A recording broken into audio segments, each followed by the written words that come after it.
Issues and Ideas Forum on Juvenile Justice and Raise the Age in Michigan. I'd like to start by thanking Auto Owners Insurance, our sponsor, for making this event possible. My name is Corinne Riley. I work for the Mackinac Center, where I manage the Criminal Justice Initiative, and it's my pleasure to moderate this conversation today, so welcome. One housekeeping item before we begin. The way that we do Q&A for events like this, because they are webcast, we want to ensure that everyone who's watching via the web has a chance to hear questions during the Q&A. So what we ask that you do is fill out these question cards if you have a question, and then once we wrap up the discussion portion, we'll move into the Q&A. You can write your question down, and then just hold your card in your hand, and my colleagues will come around, collect these cards, and bring them to me, and I will actually pose the questions to our panelists and read them into the mic so that the people who are watching online can hear the question. So with that, let me introduce our panelists. Jason Smith is the Juvenile Justice Policy Associate at the Michigan Council on Crime and Delinquency, where he leads MCCD's campaign to raise the age of adult criminal liability in Michigan to 18. He also manages other projects that aim to reduce the use of out-of-home placement for justice-involved youth by expanding effective community juvenile justice programs. Nila Bala is the Senior Fellow in Criminal Justice Policy with the R Street Institute, where she develops policy to advance reforms in juvenile justice and economic justice, including reducing barriers to ex-offenders that they face in returning to society. Please join me in welcoming our panelists.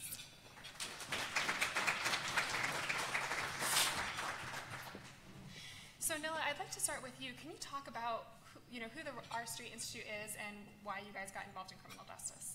Absolutely. So the R Street Institute is a policy organization in DC, identifies sort of right-of-center, free market institution, and we do have a robust criminal justice policy program.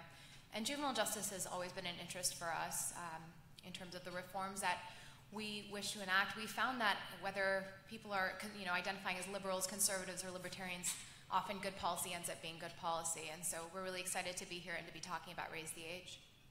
And you have shared with me, as I've kind of come on board in this capacity, and particularly on the juvenile justice issue, a lot of information about what other states have done to actually bring their adult liability in line across the spectrum of legal privileges and responsibilities. So can you talk about where Michigan stands in the national spectrum of juvenile justice and Raise the Age in particular? Absolutely. So just to back up for a second, just so everyone's on the same page, when we're talking about raising the age of criminal responsibility, what that means is that Michigan is one of 5 states that still automatically includes 17-year-olds in the adult system.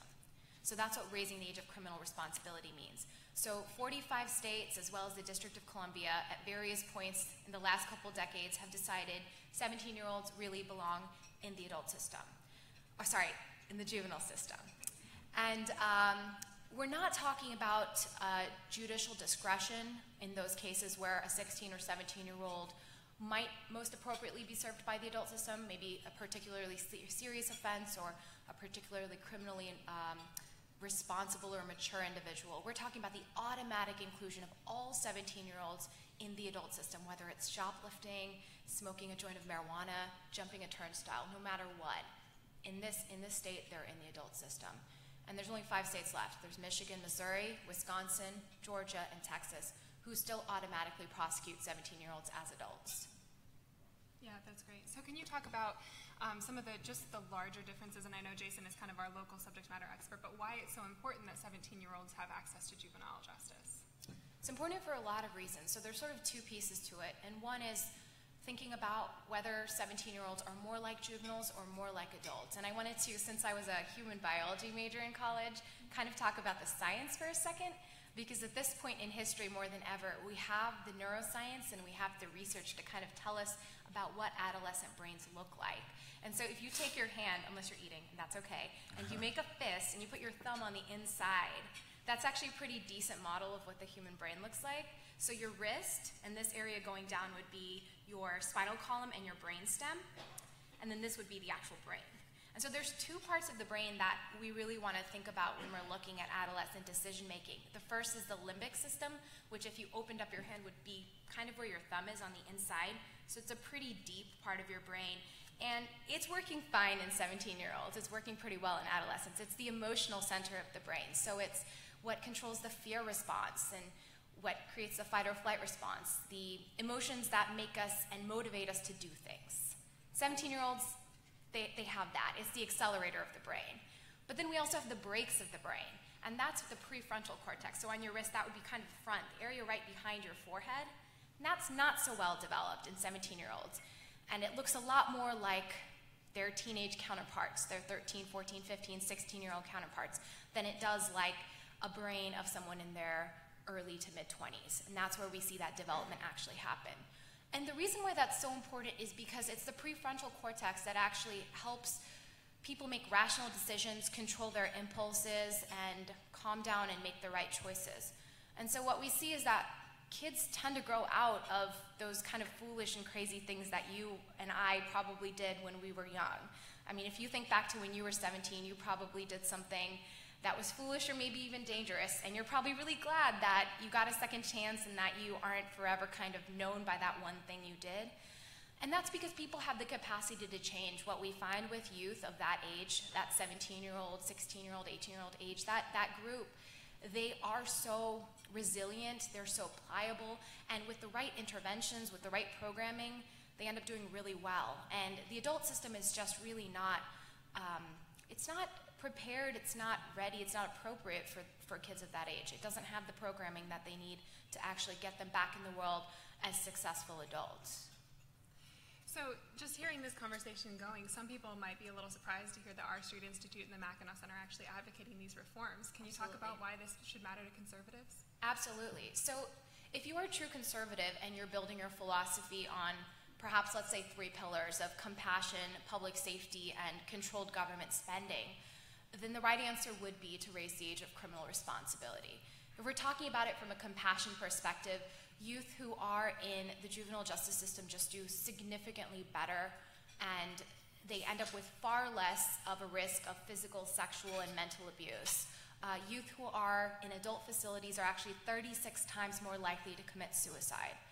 And the reason for that is because of the assaults and the abuse that often happen when you put young people in that system. I just wanted to share a story with you pretty recently from 2015, just here in Michigan. There was a class action lawsuit brought on behalf of 200 young people who were in the adult system. And I wanted to share a story of John Doe number 11. He's one of the youth that was in that group. And he describes how he was at one of these facilities. He was raped by a gentleman who was significantly larger and older than him, 20 years older, 50 pounds heavier. I mean, he was pretty much my size. He was 5'6", 130 pounds. So this is a boy we're talking about, 17-year-olds. And it wasn't a violent offense that he was in for. He's on the ground in the shower crying. Nobody comes to respond to his trauma, and minutes and minutes pass, and he's forever going to be traumatized and changed by that. The adult system isn't appropriate for these kids. They're children, they're kids. And so that's one of the things that certainly motivates us, the compassion. But if we're looking at public safety or controlled government spending, I mean, the arguments are there for that as well. With public safety, youth who are in the juvenile justice system, these 17-year-olds, and again, we have the benefit of the 45 states that have already done this, they're 37% less likely to recidivate. That means they're less likely to offend when they come out because they're actually receiving the services they need. The other thing is when you're in the juvenile system, you don't get an adult criminal record when you come out, so you have a second chance. And one thing I bring to the table is I was a juvenile public defender. And one of the places I practiced was in California. And I had the chance to do a record sealing project, which meant I had the opportunity to see these youth in their 20s after they had already been through the system and see how they had changed their lives. And I wanted to share another story with you about this youth who just completely changed his life because of the services he received. In 1998, and I'll call him George for the purposes of this conversation, he was actually attacked by 5 or 6 other youth in a park in California. He was maced. He suffered a concussion. My client was hit so badly that with the back of his head with a flashlight that he essentially got a concussion. And a couple days after, again, acting as a 17-year-old boy, he took a gun and he went to 2 of his assaulters' homes. He didn't shoot them, didn't attack them. He just showed them the gun and said, "Don't mess with me." And as a result, he got 3 felony counts, including using a firearm. And he was in the juvenile system. He was 17, and he had the benefits of the juvenile system. So he got the program he needed. He completed high school with honors. He decided to enlist in the U.S. Army, got a combat deployment to go into Iraq, earned 14 honors, including 3 Army Commendation Medals. Comes back to California, enrolls at California State University, gets a degree in criminal justice administration. And his dream now is to work with the juvenile probation youth that had an experience similar to him. And he would not have had that experience if he was in the adult system. He'd be far more likely to recidivate. So if you're looking at a public safety perspective, it's a win there. And then finally, with controlled government spending, I think that's, of all things, what's probably on people's minds today in this room. Because a lot of people at this point, I think, get why raising the age is maybe the right thing to do, but they're really worried, how much is it going to cost us? How is it going to work? How are the counties going to absorb these 17-year-olds coming into the system? And again, we have the benefit of other states who have successfully done this, and many of these states did do cost studies in advance of making the change. And none of them, not a single state, spent as much as they predicted they would have to spend in making this change. Because juvenile crime has been consistently declining, and Michigan's actually at the forefront of this. Michigan has a crime rate, a youth crime rate, that's 30% lower than the nationwide crime rate. So that crime rate continues to decrease, and Michigan has the infrastructure to do it too, which is awesome. There's already so many diversion programs in place here. There's something called the consent calendar, which you might be familiar with, where if the youth and their guardian and the prosecutor and the judge all agree that keeping this child out of the juvenile justice system is the right thing to do, then they don't even have to end up with a permanent record. They can get a case plan in place, get the diversion programming they need, and not end up stuck in the system. And so there's already all this infrastructure in place. I'm not going to mess with you or play with you and say it's not going to cost any money. It might, especially in the beginning. There might be an investment that's required. But at the end of the day, when you think of kids like John Doe 11 or kids like George who had the benefit, it comes down to living our values and doing the right thing as well. Nella, thank you so much for your remarks. Really, really thought-provoking stuff, and certainly hope that we get a lot of good questions for you, because there's a lot to this and a lot that we can learn from the examples in other states. Of course, there's no apples to apples, but we do have some models that we could use going forward. So with that, Jason, I'd really like to talk to you. You're on the ground here in Michigan. You have a background in social work and probation officer in that, and I would love for you just to talk a little bit about how Michigan specifically does juvenile justice. Like, just give us an overview of how that works, because it's a little bit different from the adult system, so even attorneys who are familiar with criminal justice might not really understand what happens at the juvenile at the level. Sure. So most of, sorry if my voice is too booming. Most juvenile justice programs, services, treatment happen at the county-based level. Michigan's juvenile justice system is a decentralized system, so each county really controls what programming and services look like in their own communities. Most of the services and programs that are used in the juvenile justice system is paid for through what's called the Child Care Fund, which is managed by the state Michigan Department of Health and Human Services. Eligible services, both for child welfare and juvenile justice, mostly juvenile justice. The counties are reimbursed 50% for programs that are eligible for the Child Care Fund reimbursement. So there's really a state and county partnership when it comes to funding, but the counties really drive what the actual local jurisdictions, the local juvenile justice systems look like. So for example, I worked in Wayne County, and Wayne County system is really unique amongst Michigan's juvenile justice systems. It's very privatized. Instead of having a juvenile probation officer, youth that are adjudicated and placed on formal probation or supervised by the court are assigned to care management organizations. The whole county is split up into 5 regions, and each county is, youth in Wayne County is placed in a care management agency that serves their zip code. So the treatment and services that are provided are even further individualized to that youth in his particular community. That's just one unique example, Wayne, but every county has their own unique and innovative programming that they provide to young people in the juvenile justice system. And that's why we think that 17-year-olds would fare better if they were served as juveniles versus adults. The juvenile justice system does a far better job of partnering with other youth-serving organizations. I can attest to that as a former probation officer.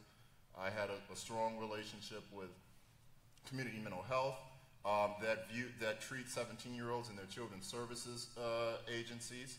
The schools, wraparound services are much stronger working with the entire family in Michigan's juvenile justice system compared to the adult system. And to build on to Nila's point about convictions and criminal records, I can't even count how many times I've worked with youth, not just in the juvenile justice job, but in other jobs as well as a social worker, where they ask me, someone who's been adjudicated in the juvenile justice system, do I need to check a box on a job application that I've been convicted of a felony? I'm able to tell them, no, you don't have to. You were adjudicated, and adjudication is not the same as a conviction. And that opportunity 17-year-olds currently don't have here. A kid from Illinois or Indiana or Ohio or Canada, if that matters to you, does have that opportunity to come to Michigan and not have to check that box, and has a leg up when it comes to college and jobs as well. And something that we really need to consider, and I hope that helps people realize how urgent this issue is. So Michigan actually has introduced a package of legislation addressing raise the age and what that would look like. And then that was ended up being put briefly on pause so that the legislature could commission a study to find out how much it would actually cost to go ahead and move this cohort of 17-year-olds from the adult system to the juvenile system. So can you give us an overview of the package, the bill package, and the cost study? Yes, so there's currently, as Corinne said, an active bill package, a bipartisan bill package, Republican-led, I believe, that does a range of things with the aim of reducing the number of youth entering the adult system. Chief among those are the policy priorities of raising the age of juvenile jurisdiction to 18, and then also removing all youth under the age of 18, even those that are convicted as adults, from adult prisons and jails. If they have a sentence that extends beyond the age 18, that they possibly would then transfer on to that adult facility. But all youth under the age of 18 to comply with the Federal Prison Rape Elimination Act and to keep them safe and sound and give them age-appropriate services while they're still at that youth status, they would be placed in a youth facility. Last session, this is the second time these bills have been introduced. Last session, the bills passed overwhelmingly in the House. When they reached the Senate, there was a hearing in the Senate Judiciary, but that's where the bill stalled around the issue of cost. And that was a concern around for various stakeholders, both at the county and state level.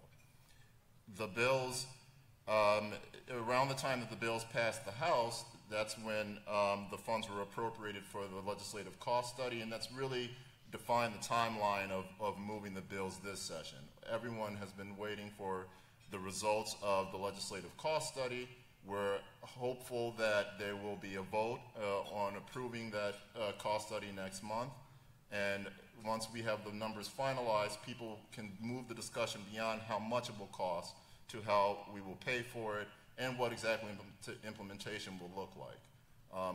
For the most part, most stakeholders here in Michigan, the counties, the justice professionals, say that they agree in concept with raise the age. They agree that youth, 17-year-olds would be better served in the juvenile justice system. So there's not a large philosophical battle here. It's more the fact that we have to figure out a way to cover the cost. Figuring out, reducing that uncertainty of how much it is a huge step in that.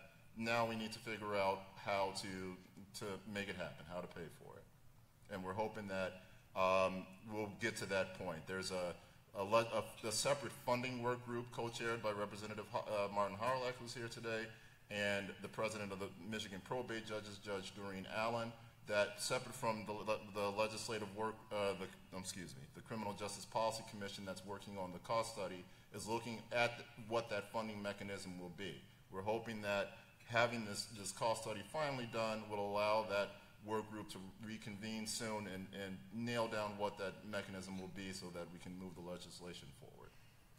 Yeah, and I think one important aspect of this too is just in the event of going through the cost study and actually kind of gathering this data and looking at what courts are doing and what they are reporting in terms of what these different things cost them, it brought to light a point that I try to underscore a lot, which is that there's a lot we don't know about the justice system and the juvenile system.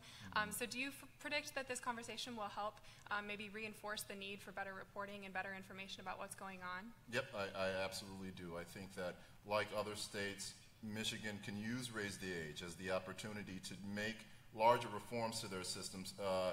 One of the things that we've been working on while we were waiting for the cost study to be complete over the last year is re-engaging these stakeholders and having conversations with the counties, the juvenile court professionals, about what they feel that their challenges are to successfully implementing Raise the Age, incorporating 17-year-olds into their juvenile justice system.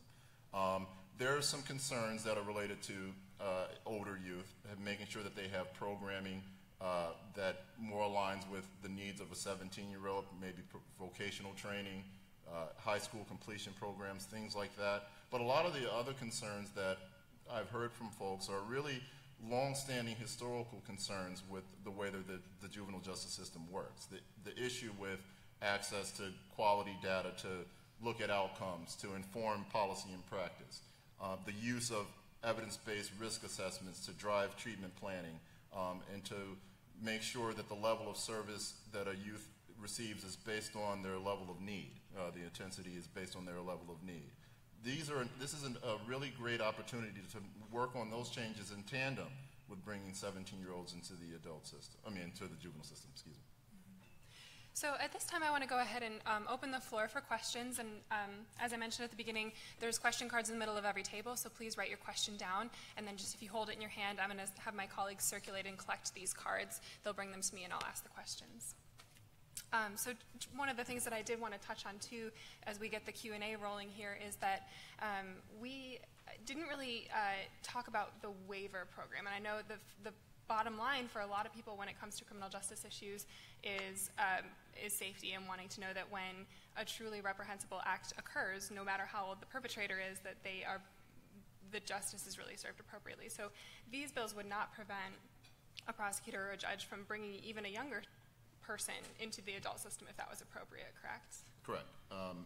If you are convicted of or charged with a serious crime, the most serious of crimes, homicide, criminal sexual conduct, things like that, prosecutors will still have the discretion to waive that youth to the adult system.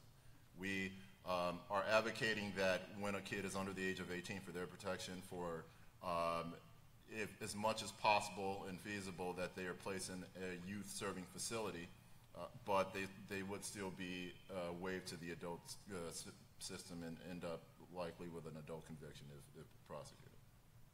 Do you have anything on the public safety aspect, Noah? Nothing to add to what Jason just said about that particular issue. Yeah, I think so he summed it up well. So, I mean, if people in this room are concerned about that specific issue, about the youth who is accused of murder and is 17 and a half, I mean, that's not what the core of this discussion is. Okay. Yeah. Because this is a question that right on top of the pile. What's the difference between a 17-year-old bringing in a 19-year-old or 21? How do we know 18 is the right age? Sure, I can take a stab at it, and then feel free to add in anything I miss. That's a great question. In terms of brain science, I mean, there's no magical bright line or no magical age where people suddenly become responsible adults. The neuroscience that I was referencing, on average, shows that children really their brains don't completely develop until they're 24 or 25.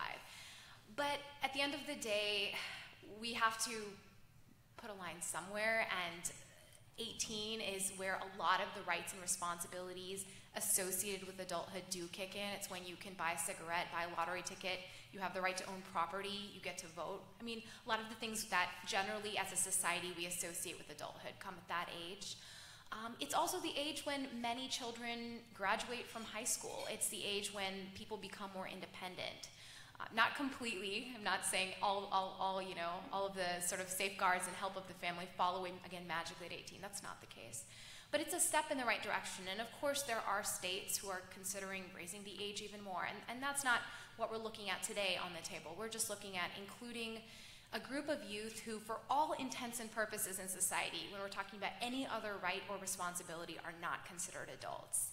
And yet, if you're 17, just turned 17 in a day, and you commit a crime, you're suddenly an adult. And that's really the discrepancy that we're discussing. But yes, in terms of neuroscience, there isn't a bright line. Yeah, Nilla said it well.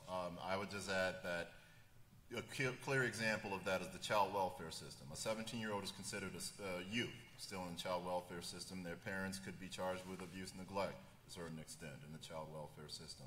Yet, that same parent, if that child is arrested, isn't notified that they're in custody. When we do public education events statewide, people don't even realize that this is a law. They think that the age is set at 18 just like it is for everything else. Really, this is just putting us in line with all the other laws that govern the state of Michigan and nationally as well. The Supreme Court, which has determined that anyone under the age of 18 is a youth.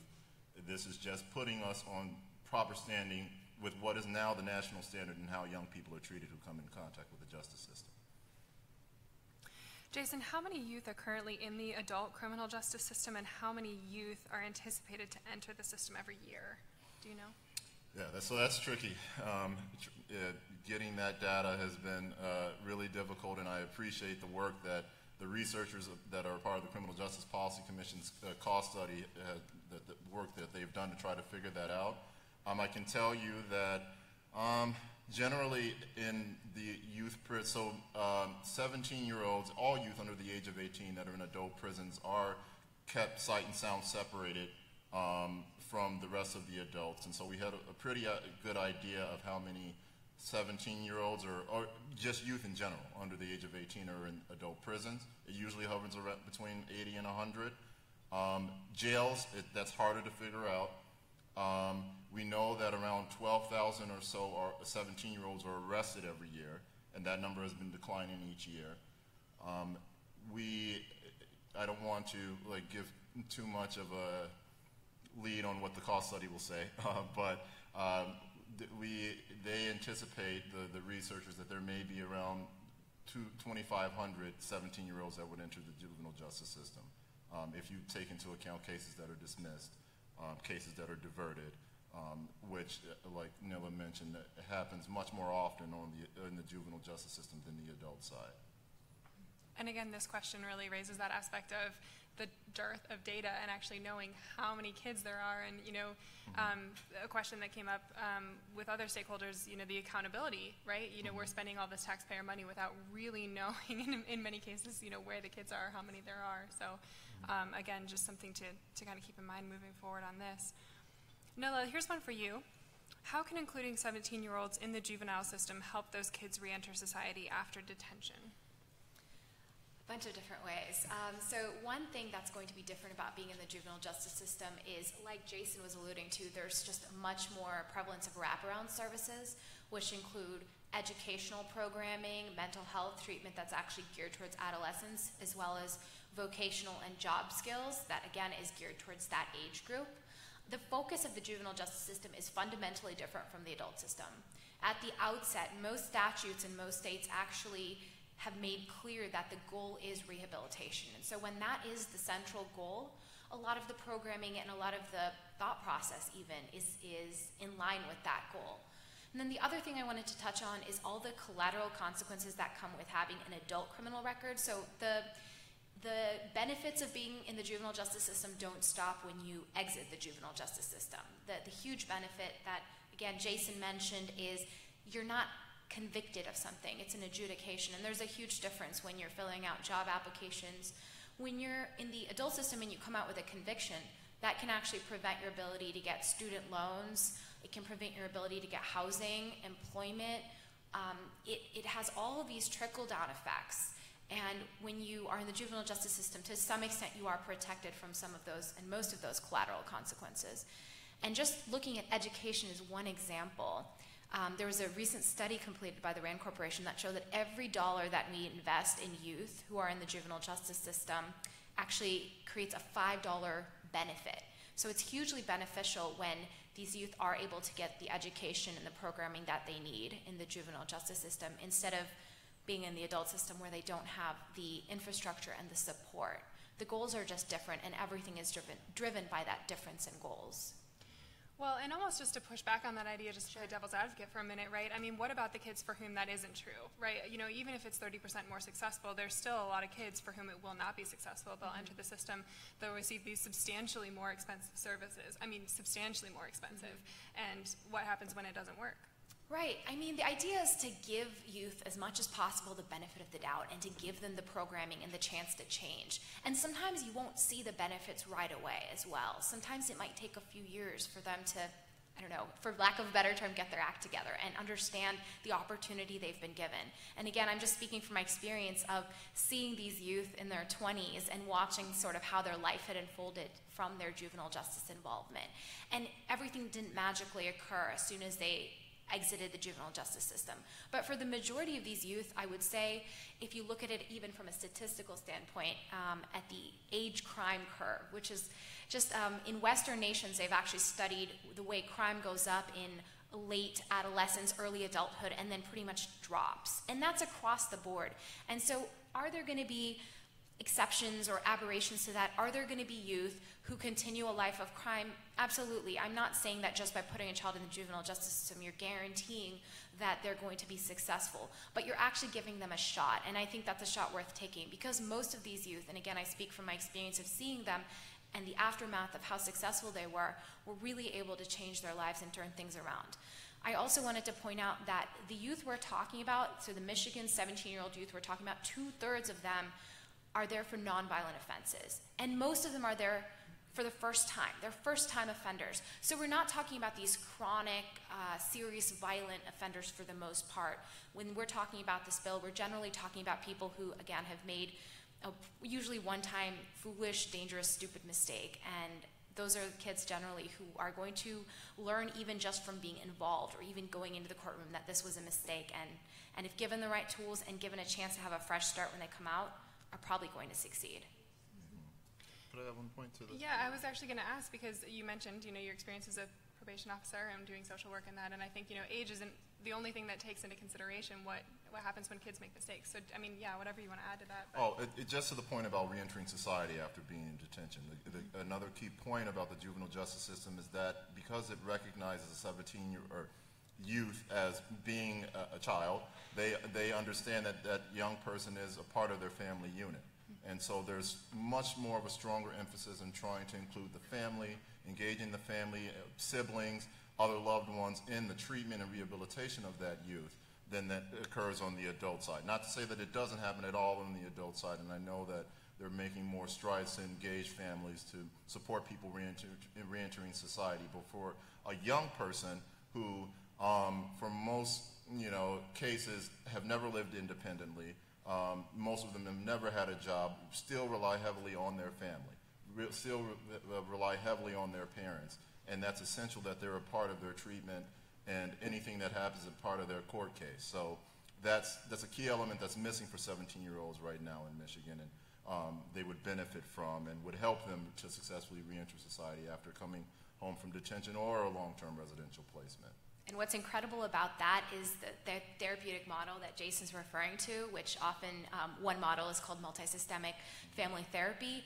It's so successful that a study that came out this year actually showed that caregivers of the youth who participated in the study were less likely to get involved in the criminal justice system. That's how incredible that kind of therapeutic model is. And 17-year-olds, absolutely, putting their family model into that and thinking about them as part of that family structure is just enormously important. Yeah, I want to touch on that point, but first I'd like to ask my colleagues just to circulate once more. If you have questions that have come up since our last call for questions and you'd like to have that submitted, please just go ahead and put your card in your hand.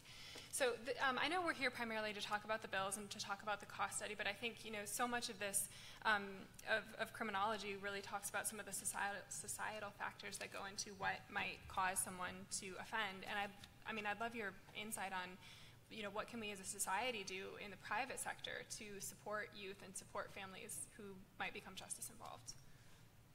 Whoa, that's a big question. Oh man. Came out of left field. I mean, I'm going to name a lot of things that I think anybody would probably guess are vital components. It really starts at birth and early childhood. So before I was a public defender, I was actually a preschool teacher. And I worked in two very different preschools, one that was in East Palo Alto, a low-income sort of Head Start program. Most of the children in my classroom were not native English speakers. And really having that Head Start program, having that preschool experience, it has huge benefits. And again, that's just one item that people could kind of look at to help kids stay out of the juvenile justice system. Because if kids come into kindergarten with a little bit more self-regulation skills, social problem-solving skills, getting a head start with their letters and numbers and reading, it can really, really just change their trajectory of how well they do later. And then there's so many other things we can name, like adequate health care, mental health treatment, so many things in the private sector that could make a huge difference for kids. Also, one thing I noticed when I was doing this record-sealing work was the juveniles I encountered, a lot of them had had trauma in their early childhood and then later had become sort of in the offender category. And so when we create this really strict separation between victims and people who are committing delinquent behavior, it often is actually the same group of people. And so that's one thing to think more broadly about, how we as a society respond when somebody is the victim of sexual violence or physical violence or domestic violence in the home. Because, I mean, and you've probably heard this quote, hurt people, right? So a lot of the delinquent behavior that youth exhibit, a lot of that behavior that often gets kids in the juvenile justice system in the first place is coming from a place of maybe some past trauma. So if we as a society were better at responding to that in the front end, maybe we wouldn't see these kids in the system anyway when they're adolescents. And I'd just like to add for the private sector, the jobs. Youth employment would really impact that population a lot. We view this raise the age partially as a workforce issue here in Michigan. We're an aging population. We need as many young people in the workforce as possible. If you have the opportunity to offer a young person, wherever they may be, whatever community they're from, an opportunity to work, they're less likely to commit crimes in the future. So youth employment is a big key and something that communities can do to positively impact youth in the right way. So Jason, here's another one for you regarding the cost. Is the question about who pays, whether the state or the county, or is it about the overall price tag, how much we're going to pay? Both. So there's concern about exactly what each county, because like I said, it's a decentralized system and each system has their certain services in place. Like we mentioned, or Nilla mentioned, caseloads and arrests have declined over the last couple of years, and how counties and juvenile courts have reacted to that is different, has been different. Some have retracted their system, laid off staff. Some have kept their probation staff and services at the same level, so how raise age is going to impact them is different. All of that has to be considered at a statewide and then at an individual county level. And then who pays for it is a big discussion that's been debated over the last couple of years. From the county's point of view, I know, they view Raise the Age as a new service that they would be mandated to require and are advocating that then the state would pay for it 100%. So, Nilla, I wanted to also ask you, because you mentioned a pretty surprising statistic, which is that none of the 14 other states which have raised the age ended up spending as much as they projected they would. Mm-hmm. So can you talk a little bit about the distinction between these potential costs and these direct costs and what we might actually really expect, the spending areas and the initiatives that we're really going to probably see? Absolutely. So there's a couple of reasons why the states didn't end up spending as much as they thought, and actually some of them have experienced net benefits or declines in the amount of costs that they've had to spend overall in the juvenile justice system.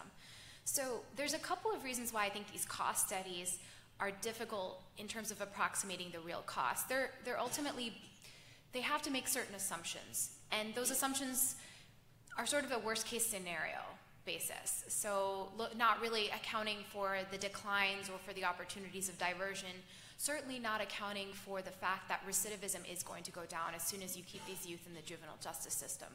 So the cost studies are sort of inherently, and the people who make the cost studies often acknowledge this within the cost studies, that they've been tasked with something very difficult to do. And even if they do a very good job, sometimes that number could be quite off. The other issue is, of course, and Jason sort of mentioned this, data. We don't have the data. The data is often not collected or itemized in a way that makes these estimations easy to do. So the direct costs that we might actually end up seeing could be quite different.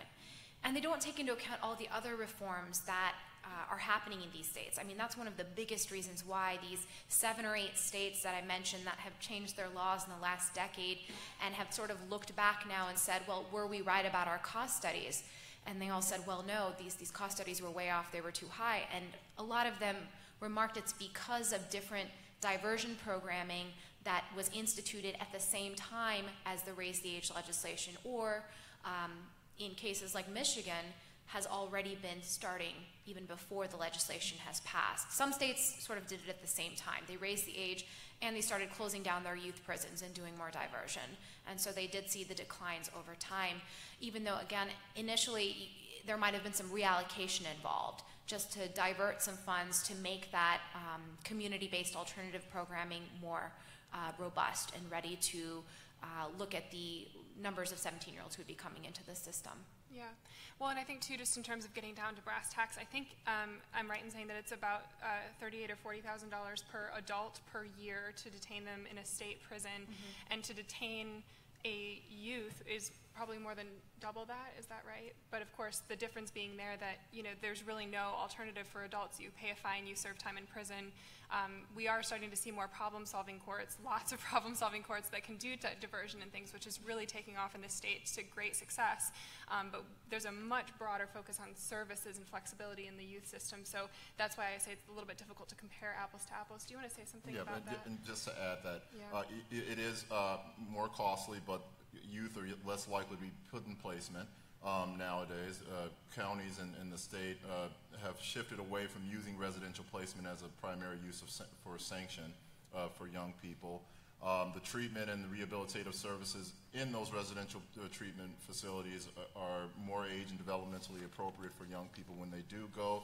And I would add that though the cost is higher, the length of stay is much, much shorter for a young person that's placed out of the home in a juvenile facility than an adult facility. They'll be home sooner, their families are more engaged in treatment, they're usually placed closer to home. I don't know how many stories I've heard of adults here in the Detroit area or in Lansing that are placed in prisons way up north, and their parents or their loved ones have to travel 8 or 9 hours to go and see them. When young people are placed in facilities, they're closer to home and their treatment is more appropriate for their age level. I think it might be worth it, too. We've been throwing around a few different terms, and it might be worth just to define some of what we're saying. There's 3 kind of primary ways that juvenile justice works, right? There's the waiver system, which would bring a youth into the adult system, and then there's kind of 2, the formal calendar and the consent calendar, that are the 2 primary ways of administering juvenile justice. Can you just explain how that works? Sure. So formal calendar essentially means that you've been adjudicated of an offense, and either placed on community supervision or probation or in some sort of residential placement, depending on what the judge or your disposition is, your court order says. And then consent calendar is basically a form of diversion. It's an informal probation. So a young person and their family and the court all agree that this person may need a little bit of supervision and services, but they're placed on an informal docket. They sign what's called a consent agreement to agree to participate in whatever treatment or sanction that's given by the court, and if those requirements are met, their case is dismissed and they don't have a formal record. Those options are way more prevalent in the juvenile justice system, and you often see offenses that may land somebody in jail or pay heavy fines in the adult system, a minor in possession of alcohol, low-level retail frauds, school fights, things like that, are easily resolved using consent calendar for these low-level offenses in the juvenile justice system. And it's also worth pointing out that youth are liable for offenses that would not be crimes if they were committed by an adult. So can you talk just briefly, define the status offense? So those are status offenses, basically offenses based on your status as a youth. An example of that is minor in possession of alcohol, because you're not 21, it's an offense for you. Curfew is another one. Someone shouts them out. Yeah. Truancy is another example of that. Minor possession of a cigarette, that would be another one. Yeah. Running away. Running away, yes. Yes, all of those are examples of offenses that are regularly seen in the juvenile courts, but still touch upon 17-year-olds. The compulsory age for school attendance here in Michigan is 18. Right now, 17-year-olds, if they're truant, they their case could be sent to the district court, but it doesn't likely happen often because the district courts really focus mostly on adults. And so they're kind of in an island, unfortunately, where they're not receiving any kind of treatment or help to resolve whatever their issue is for not being in school, even though they're mostly juniors or seniors in high school. Yeah, thank you for clarifying. And then one additional clarifying question for Nilla. You said that 2/3 of 17-year-olds are nonviolent offenders, and was that 2/3 of adjudicated youth or 2/3 of convicted 17-year-olds? That would be 2/3, I mean, I can double check, but 2/3 of, I believe, the 17-year-olds even just coming into the system. Right, so if you're 17-year-olds and you're becoming justice involved, Sure. It's likely because you've committed a nonviolent offense. Correct, Yeah, exactly. And we looked at the most recent Michigan State Police arrest rates, and 80% of 17-year-olds are arrested for nonviolent offenses, and over half of them are for misdemeanors, ones that are, like I just mentioned, that list, that would most likely be diverted if they were in the juvenile justice system. And talking to some of the court administrators around the state, they've been able to look at kids that are mostly in the district courts, which in Michigan, the district courts handle mostly misdemeanors, and our circuit courts are those that handle the felonies that end up in the Michigan Department of Corrections. For those district court kids, I've heard as high as 80% of those kids would be diverted if they were in the juvenile justice system, rather than being treated as an adult where if they violated or if they messed up, they could end up in adult jail. And yeah, maybe worth pointing out again too, someone might say, okay, well, this has been working fine, 17-year-olds, that this is the way that it is, and that's how, that's the price you pay. These are the consequences for being 17 years old. You don't get to do the juvenile justice, you have to do the adult justice. And that just, again, would go to underscore the point that, you get better outcomes, right? If we were to move that cohort, it's not necessarily that justice isn't being served, it's that we're serving it in a really specified way. Absolutely. Accountability is a part of positive youth development. No one's saying that kids aren't being treated and held accountable for their actions and their behavior. It's just done in a way that's age and developmentally appropriate for them. A kid who is placed in a juvenile detention facility or even a secure residential placement for more serious offenders would not tell you that they are treated with kid gloves. They're being held accountable for their actions. Yes, those are consequences for 17-year-olds that are in the adult system, but those are only 17-year-olds in Michigan. The rest of the country does not treat kids that way, and we can't make the argument that our outcomes are any better for doing it the way that it currently is. So. Okay. One other question. I heard that Ingham County holds 17-year-olds in virtual solitary while awaiting trial. Is this a similar situation in Wayne, Oakland, and Macomb? Do you know? I'm not sure. Yeah. I know that is the case for Ingham County. I know that several sheriffs have said for the research, for the cost study, and just in general conversations that it's really difficult for them to comply with keeping youth under the age of 18 sight and sound separated from adults. Some counties have already taken the steps to put 17-year-olds that are already convicted or in the process of going through the court system in the juvenile detention centers to keep them separated from adults. That's not statewide practice by any means, but it's something that is a serious concern here in Michigan. And I hope that this legislation moves and passes successfully, and that we can work through implementation in a way that works for everyone. I would hate for it to be a situation where this movement is pushed because of a lawsuit, because of some terrible story about something that happened to a young person, a 17-year-old, in an adult facility that was not protected when they should have been, as the federal standards outline. So, please jump in. I just want to talk a little bit about the juvenile solitary confinement issue. So when a child is in the adult system, oftentimes the juvenile justice facilities may not be able to accept or accommodate them anymore. And so we're left with ultimately two choices, both of which are not great. One is for these youth to be in adult facilities without any sight or sound restrictions, which obviously is bad because they're extremely vulnerable. They are the inmate population that is most vulnerable to sexual assault and rape. The other option, which Jason was alluding to, which it sounds like Michigan facilities are doing, is the sight and sound restriction.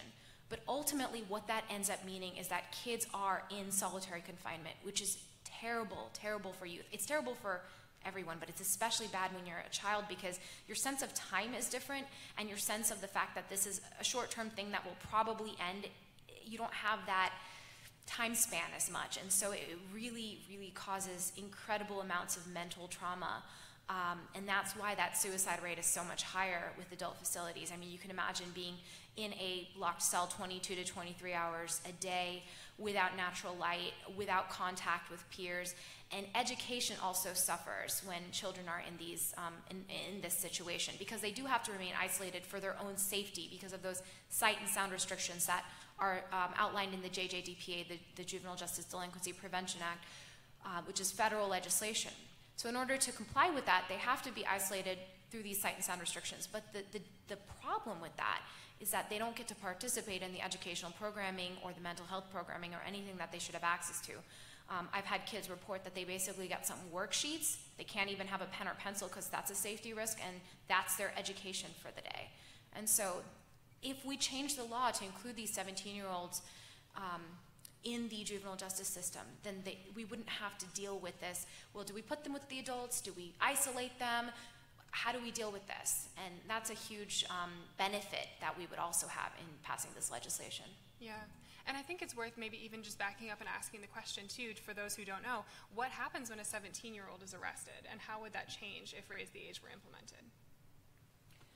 Well, right now, if a 17-year-old is arrested, they would go through the adult book and charge process, just like if you were a 25 or a 40-year-old who was caught committing a crime. And so you would probably be arrested, taken to your local precinct and booked.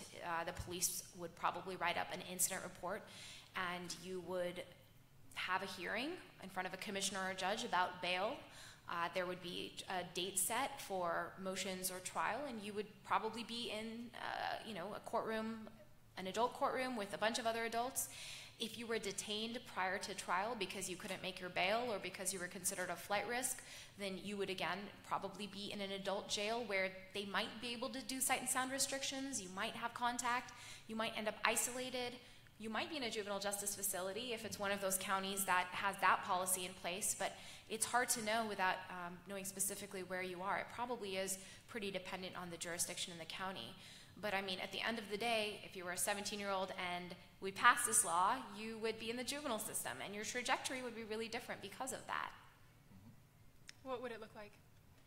I mean, Jason, I think, can speak to this more than I can about the Michigan-specific trajectory a youth might experience, but in my experience in California, you certainly would be treated very differently by the police officers, by pretrial.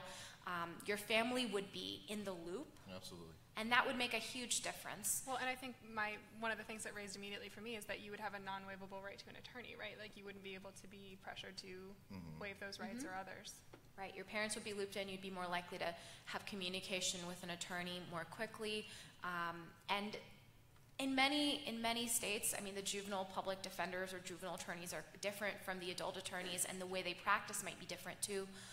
That could even affect sort of how you're treated and what information you're given. So there could be many factors, but certainly the probation officers and the pretrial officers I've seen on the juvenile side, the goals are just so different. Like I was saying earlier, the rehabilitation is the goal. So everyone's really working together and trying to get this youth back into their community as soon as is feasible with the services they need.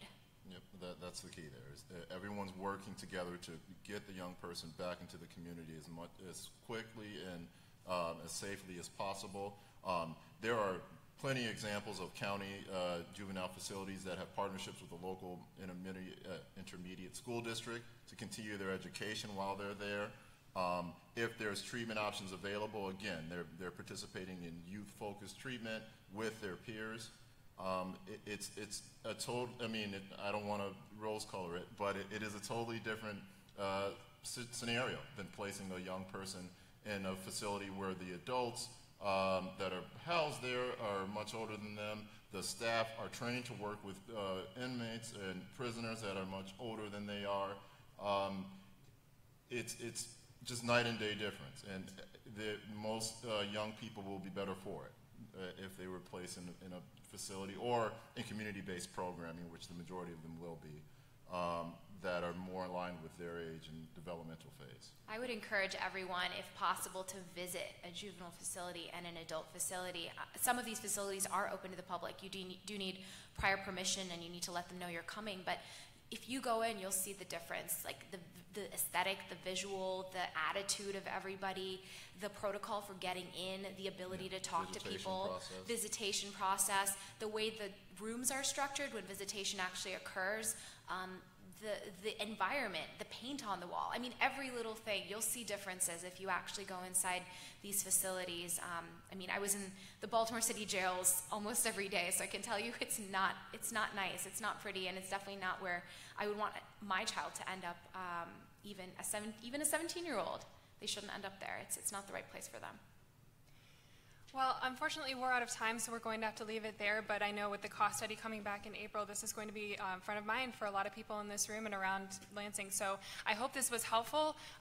We very much appreciated the chance to talk to you. I'd like to thank my panelists especially for making time to come to Lansing and speak with us. So enjoy the rest of your afternoon, and thank you again for joining us.